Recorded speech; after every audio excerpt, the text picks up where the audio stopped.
rolling. All right. Hey, what's up? We got Robb Flynn here from Machine Head. How's it going, man? Not too bad. How long has the tour been going on for now? This is the current one that you're on. First show was the 15th of January, so about 2 weeks now. Mm-hmm. Just came out of Toronto last night. It's awesome. So. Very cool. But first off, why don't you give us like a brief history of Machine Head? How long has Machine Head been around? Brief history. So Machine Head started in '92. Mm-hmm. So we're coming up on our 20-year anniversary here. Yeah. This August will actually be the 20th anniversary of our first show playing, which was a house party that we played, a kegger party basically, and then we started doing a couple of club dates, you know, a couple of headliners, a couple of openers, just local openers. And so, yeah, we came out, got signed on Roadrunner Records, toured our asses off a bunch, and just been, you know, doing it for a while now. And you know, this last, you know, kind of cluster of 3 records has really just, you know, each record has sold more. And had bigger first weeks, charted higher than the previous ones, which is pretty amazing because the record industry's been going like this, and we've been kind of going like this, which is so with that in mind, I actually did have a question kind of related to that. Has it been intimidating to kind of follow up each album as they're progressively more successful, or I mean, obviously you guys have risen up to the challenge each time, but you know, I think that we've been lucky in the sense that we've been able to keep a good head on our shoulders about the way that we write music. Right. You know, we never, you know, I think when, you know, Machine Head, even in the very beginning, we never really fit in with any group of metal, you know, Mm-hmm. never one genre. And, you know, at times it made it more challenging for us, but in other ways, it really made us, you know, proud of who we are and forge ahead with this sound, which wasn't really like what anybody else was doing. And it was kind of weird being in this no one really sounds like us position, but now everybody's kind of lining up behind us and going, hey, this is a fucking, you know, they've been doing it for a while now. A lot of bands are starting to sound like Machine Head and borrow from Machine Head, and I think, you know, to answer your question, that when we write, you know, we really just try and write for us. We write from a very selfish standpoint. You know, we're really just trying to get goosebumps for the 4 of us. And if that works, then we know we're doing something right. And if the rest of the world gets it, you know, of course, we always hope that we always hope that the rest of the world will get it. Hasn't always been the case, but for the most part, you know, we'd rather have this music that we believe in and stand behind 1,000% than to write something for maybe somebody else, or this is what metal people might like, or this is what the radio might like, or this is what a record company might like, or this is what kids might like, you know, because then you're not really writing from an honest standpoint. You're writing for somebody else and what you think they might like. We're not into that. Not into it at all, so we just do our thing, and it's served us well. Good deal. How many Machine Head videos are there? Davidian, Old, 10th on Hammer, Take My Scars, From This Day, Crashing Around You, Imperium, Days Turn Blue to Gray, Seasons Wither, Halo, Aesthetics of Hate, Now I Lay Thee Down, Onto the Locust, Hallowed Be Thy Name, 15. Yeah, 15 videos. How can people get a hold of those videos? Do you have like a YouTube page or something? Yeah, we do. They're all on the YouTube. It's just YouTube at Machine Head or whatever, you know, .com/Machine Head. Mm-hmm. And yeah, they're all over the net. I mean, people embed them all over the place. I think most of them are on the main website. Very cool.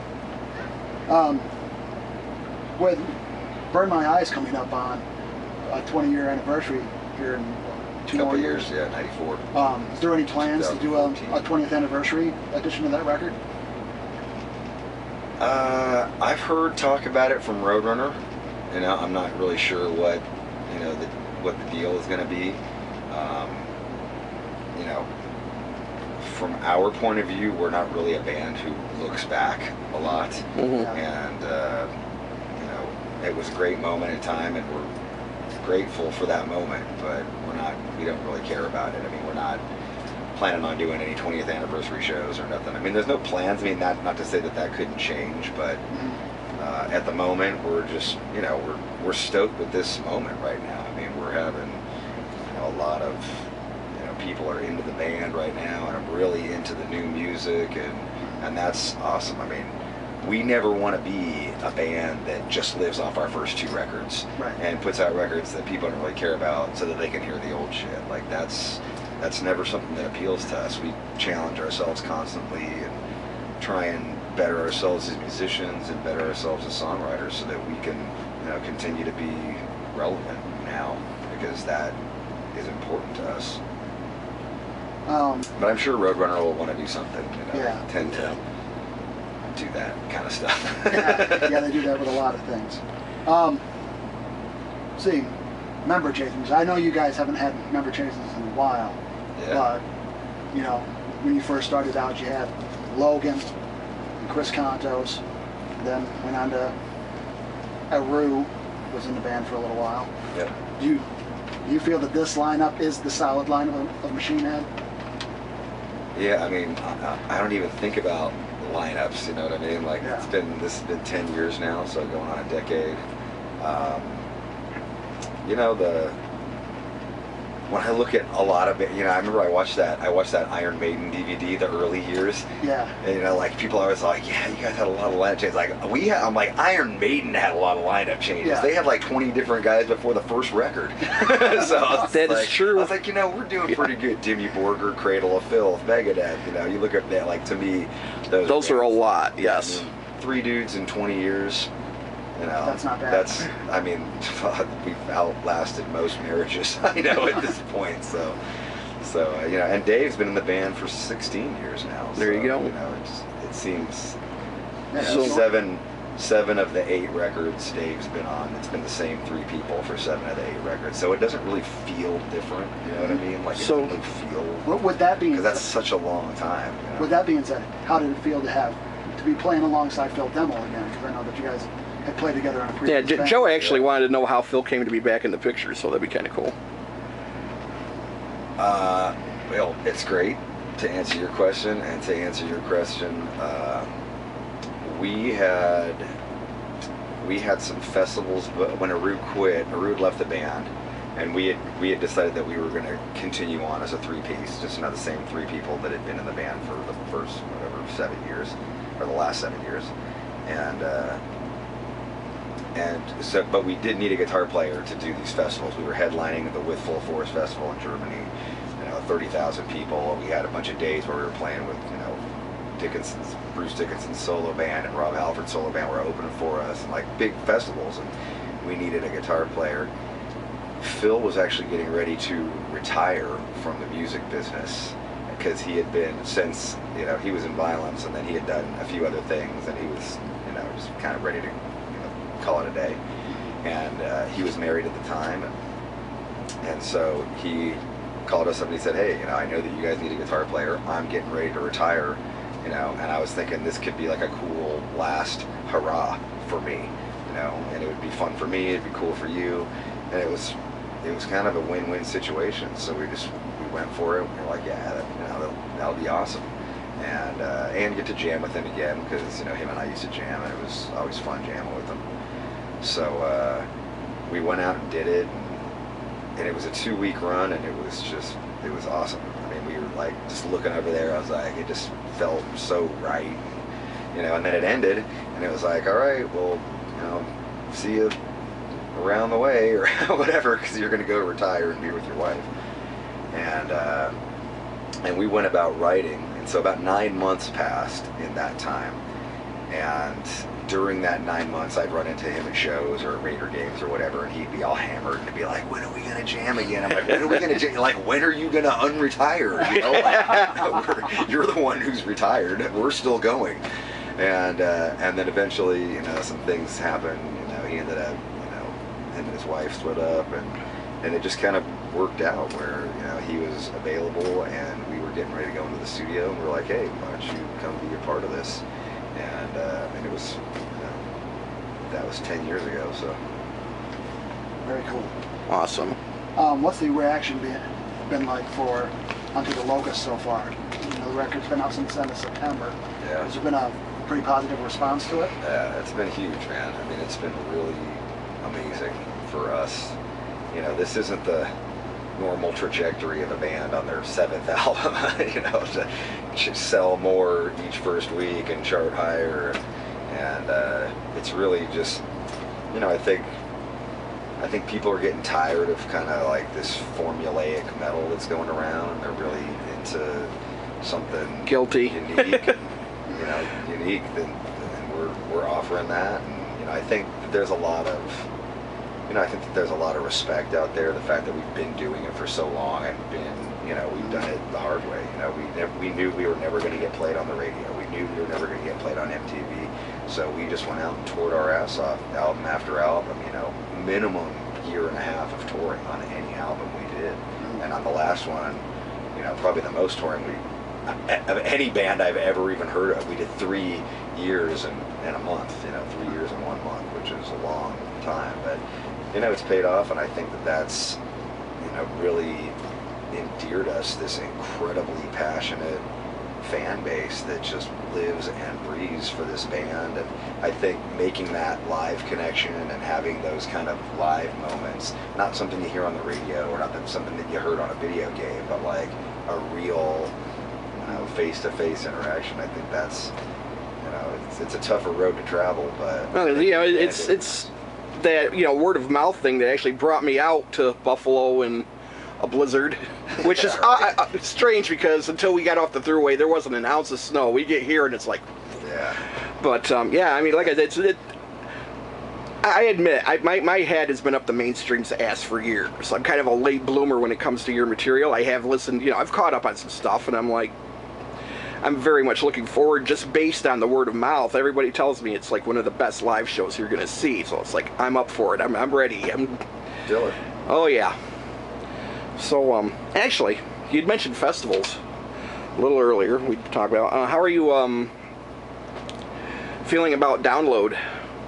I keep wanting to call it Donington, but it's not Donington anymore. Yeah. No, I'm stoked. Yeah, we're stoked. I mean, we're headlining Bakken for the 3rd time right cool. after that, so I'm really, you know, it's going to go Download Bakken. I think it's the same weekend, so. Nice. Yeah, I'm looking forward to it all. You know, we love the festivals over there. They're fun. And I love even you know, the Mayhem Festival we just did. It was awesome. It's like summer. It's hot. Just, you know, it's awesome time. Now let me ask you this: on a scale of touring, which do you like better? You like headlining, doing your own shows, or opening and watching the other bands play, or is it one of those things where it really doesn't matter as long as you're playing?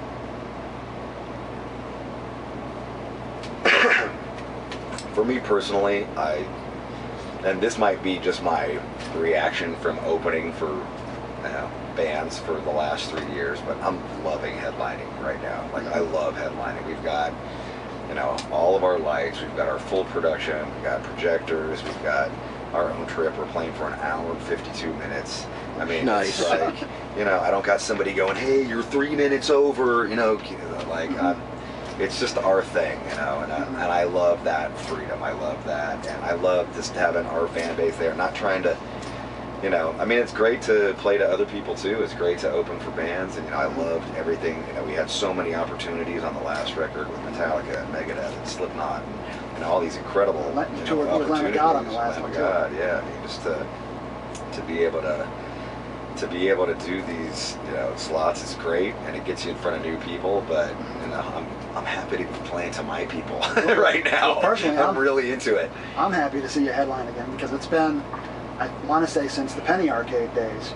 No, it's been about 4 years. Yeah. Well, the last time that I saw you actually headline was More Things Change Tour. Yeah, we've headlined a lot since then. You did.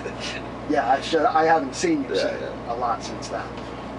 Most of the other we've times. headlined a lot of times since then. Yeah. Oh, I'm not down there, man. I remember the Penny Arcade days though. Those were good shows, man. That club doesn't even exist anymore. That's a shame because we played it's a good there. place. Fuck, we played there. We played there a bunch of times, man. We played there with Napalm Death and Obituary. We headlined there with Neurosis. How about this? Downset? How about Neurosis, Downset, and Vision of Disorder? Yeah, How's that? Then VOD's Bus Breakdown, they didn't even play. Oh, did they not play? Okay. And then Phil Demmel was there hanging out Yeah, and that night. Samo was there. That's right. He wrote with Neurosis. And then the other time you guys played there on that tour, it was with Snot and then 2 local bands. Yeah. I actually got to interview Dave that night. Oh, right on. Yeah. Yeah, it was good. I had good times there. Kind of small, cramped. Yeah. Hot, A lot of history in that small. or something. Yeah. Yeah. It's so and weird. I'll Like, tell you, I remember just going in like, is this a club? Like, Yeah. This is weird. and there is a lot of history in that small, cramped space. Yeah. I'll tell you. Yeah, no, I it was remember. great. How long do you plan on touring for this record? At the moment, we've got dates up to September, so we're booked solid till then. That's 9 months, so I would imagine we're going to do more after that. But right now, it's kind of like all still that part of the leg is falling into play. But yeah, I'm sure we'll go back and we'll probably headline in Australia, probably do Japan at that time because we tend to get over there around then. Mm-hmm. We're going to do another U.S. leg in April and May. And that's going to hit a bunch of markets that we had to miss because the Soundwave Festival that we're headlining in Australia is, we had that already booked, and so we booked up at this, and then taking a break to do Australia, and then coming back and doing the rest of the dates that we missed. What is the strangest thing that has ever happened to you on tour? The strangest thing that's ever happened to me on tour. Fanatical fans, Fuck, just like, goofball shit that happens. I can think of a whole bunch of things that I could never ever repeat. But yeah, it's been the strangest, man. I don't know. It's been a life less ordinary. You know what I mean? And that's what I love about it. I mean, there's so many, just drugs and people and just all these crazy things that happen. And you go drinking and raging, and you don't know where you're going to end up, and it's like a gypsy's life, and that's what's awesome about it. Yeah. Sometimes it's chaotic, and sometimes you just got to let the night take you where it takes you, and and you don't know where that's going to end up. Yeah. Now, you're married and got a couple kids, right? What's it like for you personally being away from your family while out on the road? You got like a couple kids? Yep, 2 boys. Does that ever make you think, well, what am I doing being out here on the road when I got the family at home? Or we had these discussions for years before we even had kids, and part of the reason I didn't want to have kids was because, I knew that I was going to continue to do this, and so, and so we got to a point where we just said, hey, if we have kids, this is the life that we're going to bring them into, and I'm going to continue to do this. I'm not going to stop touring. Like, honestly, like, I've done this since I was 18 years old. Like, I don't fucking know how to do anything else. Like, this is it. So I'm not going to just switch careers. Yeah. And we both got to a point, me and my wife, where we were okay with that. And yeah, it's tough at times, and the kids miss me, and I miss the hell out of them, but, especially with Skype now, you can talk with Skype, and I can see them most every day and talk to them, and then when I am home, I don't have, this is all that I do, so when I am home, I get to spend all that time with them. So, in that sense, it's awesome, because where somebody else might have to work, still, I'm off. I'm on when I'm touring, but I'm off when I'm off, and so that's pretty cool. One of the last questions I got for you here is, which do you prefer playing? Do you prefer the U.S. or overseas? Which do you think treats you better? I don't really care. I never look at it like, like a bigger crowd equals better. I've played to 100,000 people, and it sucked because they all just stood there going, like waiting for the next band or whatever. And I played to shows where there was 120 people, and it was fucking life-changing, you know, like where those 120 people were so passionate and so into it and so intense about the music and singing along every word and just feeling it, that it was fucking awesome, you know. So to me, it's no, you know, the size or the scale or what continent or what state or, you know, it doesn't even matter. To me, all that matters is the connection and like what those people are doing. That to me is what makes an amazing show. Very cool. Cool. We, unless you got anything else. Just one more, and right. if we got time. Having come from like the older school, tape trading versus download. I mean, if you know what I'm talking about, back in the day, it's like if you heard a band, you'd record it. Hey, check these guys out. And, any thoughts on that in comparison to this? Because I mean, the whole download thing seems to be a really big deal lately, and a lot of people come down on it. And at the same time, in a way, it's been going on for a long, you know. Yeah, I mean, I agree. I had a buddy who was a tape trader, like the guy who basically got me into metal, and he had 14-page list and demos. I mean, I had Bonded by Blood by Exodus 6 months before it came out, Rain and Blood 3 months before it came out, so, you know, talk about leaks. You know, yeah, that's a big, you know, leak. Metallica. Not all due respect, I love Metallica, but yeah, they worry about a day or two. But yeah, it's you bring up something like that, and I mean, I think that, you know, I mean, I back Metallica for standing up for it, and you know, I think that the thing is now. I do think it needed to be done. Yeah, I mean, I think that there's a line that it comes to cross, and I think that, you know, the record companies try and put it on the artist, and they try and put it on the person, you know, or, you know, not even the record companies really. It's like the people above the record companies, and they try and make it like, you know, like the whole SOPA law now is about that, you know, the internet, you know, you can get busted on the internet for having links or whatever and stuff, and it's like, that's, you know, that's making the people be self-policing. It's like, no, you should have policed it. You should have been policing the internet, you know, all the servers, you know, the mega uploads, all the ISPs that are all that, you know, they should have been the ones that are getting policed, you know, not like the individual, because it's always been there. Like you said, you know, it's probably on a bigger scale now. Oh, definitely. But, you know, I think at this point,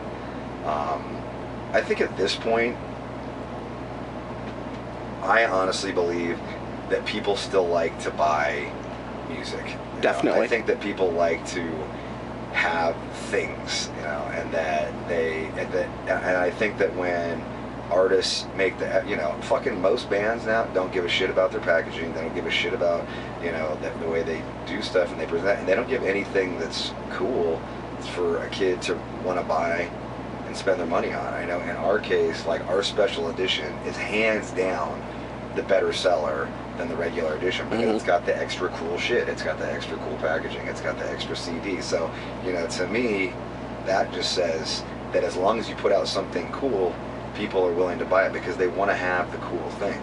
And, you know, and I feel the same way. I always opt to get the special editions. You know, I'm a collector of all the stuff. You know, when I was a kid, I had fucking 4 different versions of Ride the Lightning, just because it had the different labels, you know, on it. Like, different labels, you know, it was Electra, Mega picture disc, Music for Nations, yeah, picture disc, like, colored vinyl.